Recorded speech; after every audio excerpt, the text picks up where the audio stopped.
사랑하는 성민교우 여러분, 오늘 우리는 주님의 살과 피를 먹고 마시며 그분의 죽으심을 기념하는 거룩한 성찬의 자리에 함께 모였습니다. 주님께서 우리의 삶 가운데 있는 모든 혼란과 고통의 시간을 지나가게 하시고 이제 우리를 여기에 한자리에 모여서 먹고 힘을 얻을 수 있도록 친히 상을 차려주시니 기쁨의 교제를 나누게 하시니 참으로 복되고 기념할 만한 날입니다. 우리가 성찬을 묵상할 때 혹자는 십자가의 고난만을 떠올리며 무거운 마음을 갖기도 합니다. 성찬은 엄숙하고 무거운 마음으로 임해야 하는 것으로 종종 사람들은 생각을 합니다. 그러나 성경이 증언하듯 이 성찬상은 단순히 예수님께서 과거에 행하셨던 희생을 기억하는, 단순히 기억만 하는 자리는 아닙니다. 하나님은 저와 여러분을 위해서 원수의 목전에서 상을 차려주시는 분이십니다. 이 세상에서 우리 앞에 있는 원수들 앞에서 세상 가운데 우리를 불러 모으시고 세상 앞에서 교회에 상을 차려주시고 우리를 먹고 힘을 얻어 영생하도록 주시는 양식이 이 자리에 있는 것입니다. 비유컨대 성찬상은 초상집이 아니라 잔치집입니다. 초상집의 상이 아니라 승리하신 왕의 잔치집의 식탁입니다. 우리 주님은 십자가에 죽으셨습니다. 그러나 그 죽음은 끝이 아니라 죄와 사망의 권세를 깨트리시고 부활하시는 결정적인 승리입니다. 우리를 대신해 주님께서 죽으셨으니 우리에게 얼마나 큰 은혜가 임하겠습니까? 믿으십니까? 주님이 날 위해 죽으셨기 때문에 그분이 우리에게 주실 수 있는 은혜가 엄청난 겁니다. 우리를 위해 죽으신 주님께서 부활하셔서 자신의 죽으심으로 만들어 놓으신 모든 공로와 은혜를 부활하신 주님이 우리에게 나누어 주시는 겁니다. 그게 이 식탁입니다. 그래서 사실은 요즘에는 이 식탁보를 덮어놓지 않도록 많이 얘기를 합니다. 이게 마치 그 죽은 시체를 덮어놓은 것 같은 것을 연상시키기 때문에 그렇습니다. 주님은 죽으셨지만 부활하셨습니다. 십자가에 죽으신 주님, 부활하셔서 우리와 함께 계시는 줄로 믿으시기를 바랍니다. 부활하신 예수님께서 죽음을 이기시고 얻으신 그 영광스러운 부활 생명으로 믿는 우리 모두를 이 자리에 초대하셨습니다. 우리는 이 은혜를 날마다 힘입고 덧입어 살아가야 되기 때문에 주님은 자신의 살과 피를 우리에게 내어주심으로 주님의 살을 먹고 피를 마심으로 주님의 죽으심에 부활하여서 연합하여서 부활하신 주님처럼 그 부활 생명을 덧입어 살아가도록 우리를 초청하시는 겁니다. 먹고 마시라, 이로써 이 세상을 이길 힘을 얻으라, 주님께서 말씀하고 계시는 것입니다. 오늘 이 자리에서 성찬에 참여하셔서 여러분 믿음으로 받아 먹으시고 이 세상을 이기시는 여러분이 되시기를 주님의 이름으로 축복합니다. 성찬은 부활하신 주님께서 차려주시는 새 언약의 잔치입니다. 여러분, 우리 주님은 다시 살아나셔서 지금도 우리를 다스려 주시는 분이십니다. 주님께서 우리를 식탁으로 부르셔서 세상을 이길 힘을 주십니다. 우리는 말씀을 듣는 말씀을 듣는 것이라고 말하죠. 우리 성경의 이 말씀을 목사가 설교를 하면 듣는 것이라고 말을 합니다. 그러나 성찬은 이제 보는 것이고 입으로 먹는 것입니다. 말씀을 눈으로 보고 입으로 먹는 것이죠. 말씀을 통해서 우리가 듣는 것은 우리를 위해 죽으시고 부활하신 주님에 관한 얘기입니다. 하나님께서 우리를 위해 허락하신, 약속하신 주님에 관한 얘기들이 온통 성경에 기록되어 있습니다. 말씀으로 그것을 듣는 것이죠. 이제 주님께서 우리를 위해 무엇을 하셨는지 눈으로 보고 입으로 먹고 마시며 체험하는 것입니다. 왜냐하면 믿음이 세상을 이기는 것이고 그 믿음의 근거이신 예수 그리스도께서 세상을 이기셨기 때문에 그 주님을 믿는 믿음으로 주님의 살과 피를 먹고 마시는 자는 동일하게 주님의 은혜 안에서 세상을 이기게 됩니다. 성찬은 단순히 옛날 일을 기억하는 것을 넘어서서 지금 우리가 예수 그리스도와 연합하여서 예수님의 살을 먹고 그분의 피를 마심으로 내가 주님과 연합되었다라는 사실을 몸으로 확인하게 만들어주는 겁니다. 예수님은 잔을 드시며 이렇게 말씀하셨죠. 이 잔은 내 피로 세우는 새 언약이니 너희를 위하여 붓는 것이라. 성찬의 떡과 잔을 우리가 받아 먹고 마실 때마다 우리의 죄가 주님의 죽으심으로 인해 사해졌다, 용서받았다는 것을 확인하는 약속의 도장과 같은 것입니다. 우리가 이 잔과 떡을 받아 먹고 마실 때마다 나는 주님으로 인하여 죄 용서를 받은 사람입니다. 누구도 나의 죄를 정죄할 수 없습니다. 이렇게 말하고 고백하는 것입니다. 뿐만 아니라 우리가 성찬에 참여하면서 이 잔과 떡을 먹고 마실 때마다 우리는 이 세상 누구도 나를 건드릴 수 없는 나는 하나님의 자녀입니다. 예수 그리스도께서 나를 대신하여 죽으셨기 때문에 나는 이제 하나님의 자녀로 하나님이 주시는 이 양식을 먹고 사는 사람입니다 라고 고백하는 것입니다.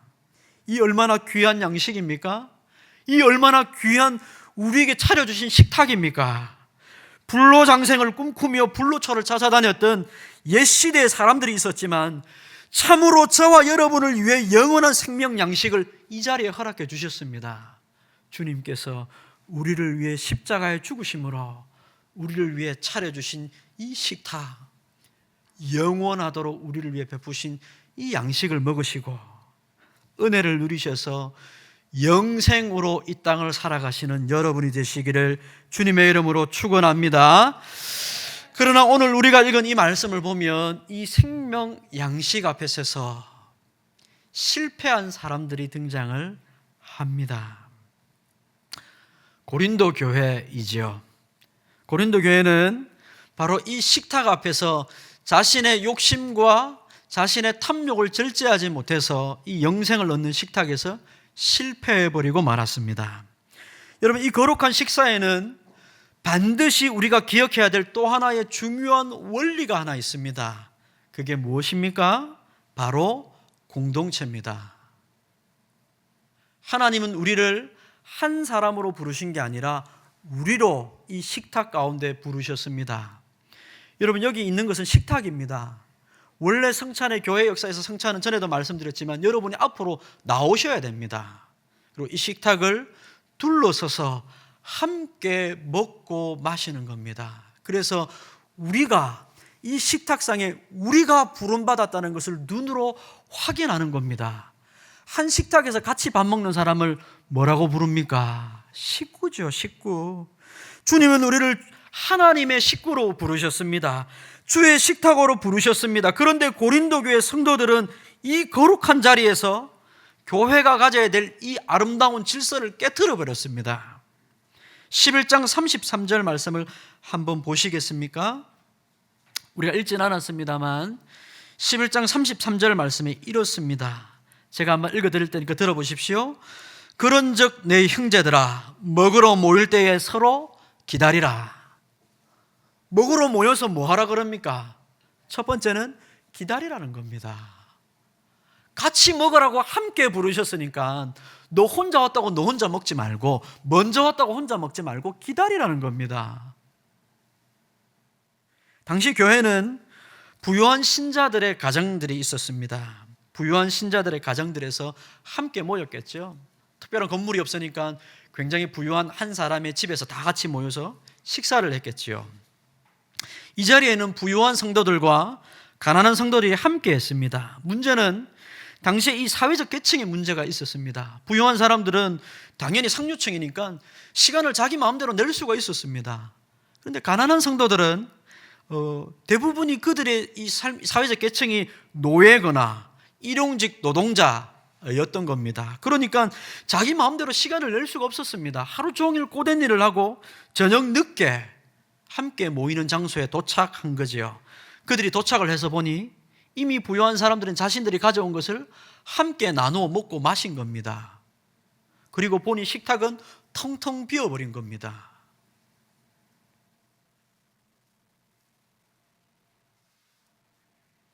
아마도 이 부유한 사람들은 그냥 단순히 부자들은 아닙니다. 그냥 부자가 잘못됐다는 것을 말하는 게 아닙니다. 우리가 오늘 읽은 이 말씀에 보면 19절에 너희 중에 파당이 있어야 라는 말씀이 있죠. 이 파당은 파벌을 말합니다. 파벌. 우리 현대인이 자주 쓰는 말은 끼리끼리죠. 끼리끼리. 그 부유한 사람들은 부유한 사람들끼리 끼리끼리 모이고, 뭐 우리 시대는 이 사회적 계층이 어느 정도 비슷해져 버렸기 때문에 그런 식으로 모이지는 않습니다만 나이대별로 모이기도 하고, 또 어떤 경우는 지역별로 모이기도 하고 끼리끼리 모이는 겁니다. 먼저 온 사람들이 자기들끼리 이미 다 먹고 마셨습니다. 성도들을 기다리지 않는 겁니다. 가난한 성도들이 뒤에 와서 살피니 먹을 것이 없어진 겁니다. 사도 바울은 이 상황을 22절에서 이렇게 책망을 합니다. 22절 말씀을 보십시오. 너희가 먹고 마실 집이 없느냐? 너희가 먹고 마실 집이 없어서 교회 와서 이 짓을 하느냐?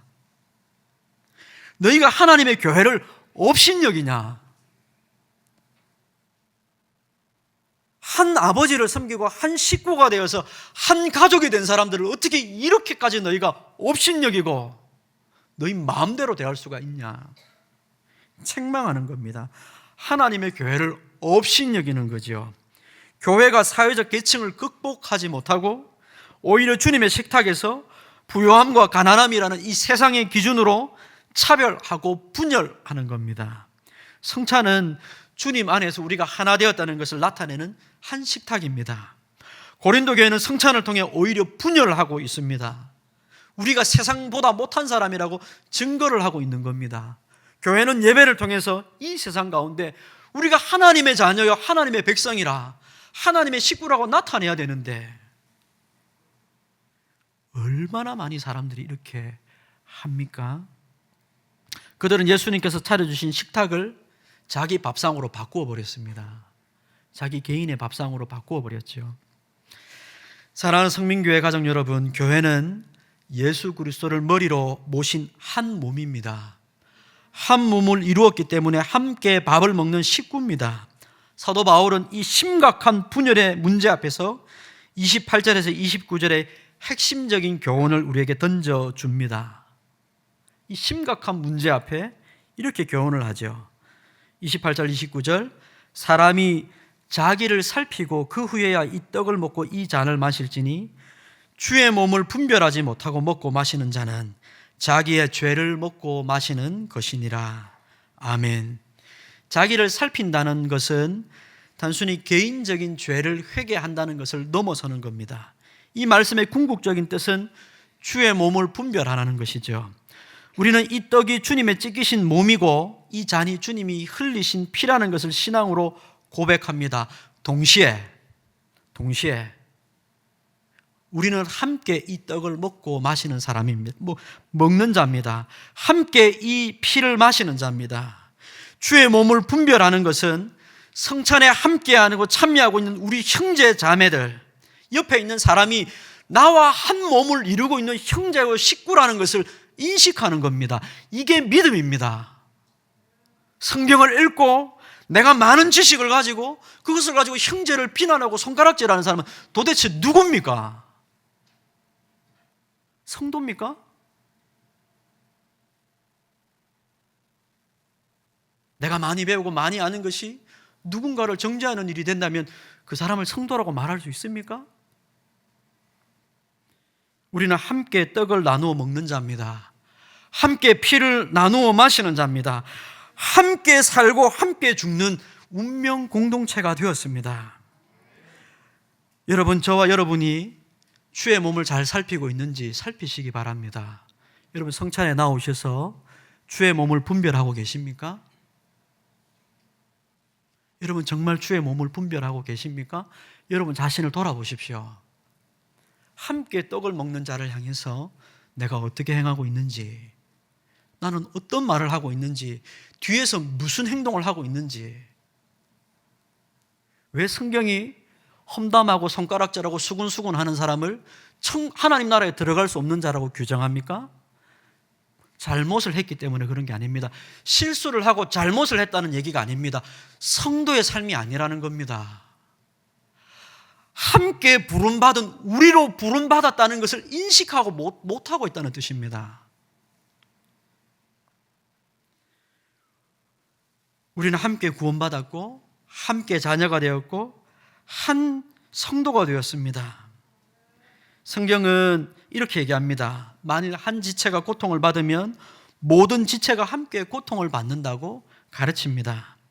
서로를 무관심하게 대하고 파벌을 만들고 사랑 없이 자기 배만 채우려는 마음은 주님의 몸을 분별하지 못하는 심각한 죄악입니다. 자기 배만 불리려는 마음은 주님의 몸을 분별하지 못하는 심각한 죄악입니다. 우리의 기도는 어떻습니까? 우리의 기도는 어떻습니까? 우리의 기도가 주님의 몸을 분별하고 있습니까? 주님, 저는 제 교회 형제들이 어떻게 되는지 저는 상관이 없고 제 가정과 제 자녀들만 잘 되면 좋겠습니다. 주님의 몸을 분별하지 못하는 기도입니다. 우리의 기도가 넓어져야 되는 이유가 되겠지요. 주님은 우리가 한 몸이라는 것을 기억하여 고린도 교회가 실패했던 것처럼 하나님께서 차려주신 이 식탁을 개인의 식탁으로 바꾸지 말라고 말씀하십니다. 우리 성민교회가 서로를 향한 배려와 사랑으로 충만하여서 함께 먹고 함께 살고 함께 아파하고 함께 달려가는 그런 교회가 되기를 위해서 애를 쓰시고 노력하시고 기도하시고 순종하시기를 바랍니다. 오늘 우리가 같은 떡과 같은 잔을 나누는 한 가족으로 여기에 부름받았습니다. 여러분, 뚜껑 열어서 보시면 다른 떡 없습니다. 하나는 송편이고 하나는 백설기고 그렇지 않습니다. 한 떡입니다. 똑같은 떡입니다. 하나를 사와서 자른 겁니다. 우리는 같은 떡을 먹고 마십니다. 여러분, 이 나눔과 생명의 본질을 잊지 마시기 바랍니다. 우리는 생명을 얻었습니다. 그런데 그 생명이 한 생명입니다. 주님이라는 한 생명을 함께 나누어 먹고 마십니다. 사랑하는 성도 여러분, 오늘 이 성찬을 통해 죽음을 이기시고 부활하신 주님의 생명에 깊이 참여하여 위로를 얻으시기 바랍니다. 나는 주님께 죄 용서를 받은 누구도 정죄할 수 없는 하나님의 자녀입니다. 확인하시고 기뻐하시기 바랍니다. 그리고 세상을 이기는 힘을 얻으시기 바랍니다. 더 나아가 나 혼자 세상을 이기는 성도로 살아가는 사람이 아니라 함께 세상을 이기는 교회로 부름받았다는 것을 여러분 기억하셔서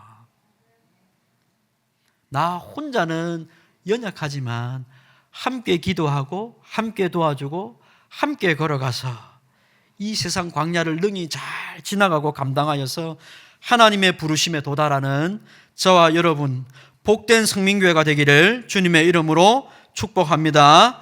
기도하겠습니다. 사랑과 자비가 무한하신 하나님 아버지, 하나님께서 우리를 위해 허락하신 그 아들 예수 그리스도께서 십자가에 죽으시고 그 십자가의 죽으심의 공로, 부활하신 주님께서 우리를 위해 나누어 주시기 위해 믿음 안에서 말씀으로 얻게 하시고 그 공로를 눈으로 보는 성찬을 통해 먹고 마시게 하시니 하나님 감사합니다. 원수의 목전에서도 식탁을 차려주신다는 하나님의 그 은혜가 우리 앞에 지금 펼쳐졌습니다. 아버지, 이 식탁 앞에서 실패하였던 고린도 교회처럼 행하지 않도록 우리에게 믿음을 주셔서 한 믿음, 한 주, 한 하나님, 한 성령을 믿으며 살아가오니 주여 한 식탁 앞에서 서로를 내 몸이라 고백하며 사랑하며 그를 위해 기도하며 함께 살아가기로 결단하는 우리가 되게 도와주옵소서. 예수님의 이름으로 기도합니다. 아멘.